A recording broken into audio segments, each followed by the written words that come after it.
السلام علیکم ورحمۃ اللہ وبرکاتہ۔ ہماری آج کی حدیث والدین کے حقوق کے متعلق ہے۔ آج کی حدیث ہے بسم اللہ الرحمن الرحیم۔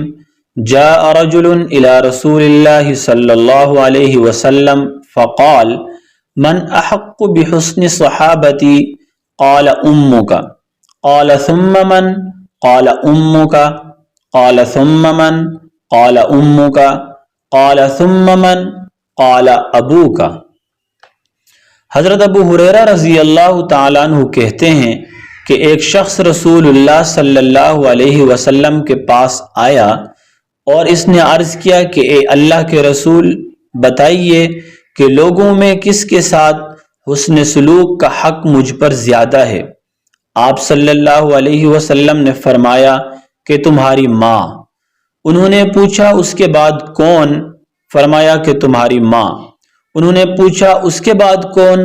نبی کریم صلی اللہ علیہ وسلم نے فرمایا تمہاری ماں۔ انہوں نے پوچھا اس کے بعد کون؟ آپ صلی اللہ علیہ وسلم نے فرمایا پھر تمہارا باپ۔ محترم ناظرین، ماں عزت، قربانی اور پاکیزگی کی علامت سمجھی جاتی ہے۔ وہ عام طور پر سب سے پہلے بچے کی دیکھ بھال کرتی ہے۔ اس حدیث میں آپ صلی اللہ علیہ وسلم سے لوگوں میں سب سے زیادہ حسن سلوک کرنے کے بارے میں پوچھا گیا تو آپ علیہ الصلوۃ والسلام نے فرمایا کہ وہ ماں ہے۔ رسول اللہ صلی اللہ علیہ وسلم نے اس حقیقت پر 3 مرتبہ تاکید فرمائی، جس سے یہ ظاہر ہوتا ہے کہ اسلام میں تمام رشتہ داروں پر ماں کا حق مقدم ہے۔ باپ کا صرف ایک بار ذکر کرنے کا مطلب یہ نہیں کہ اس کے حسن سلوک میں کوتاہی کی جائے، بلکہ اس حدیث میں ماں کے حق کی عظمت کو ظاہر کرنا ہے۔ بعض حضرات اور محققین اس کی وجہ یہ بتاتے ہیں کہ بچے پر ماں کے احسانات بے شمار ہوتے ہیں۔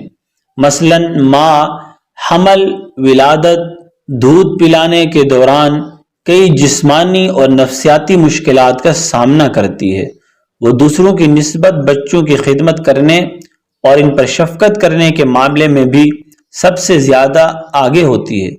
آدمی کو یہ احساس دلانے کے لیے کہ یہ مشقتیں اور تکلیفیں معمولی نہیں ہیں، اس لیے اسلام میں ماں کا حق تمام حقوق پر مقدم رکھا گیا۔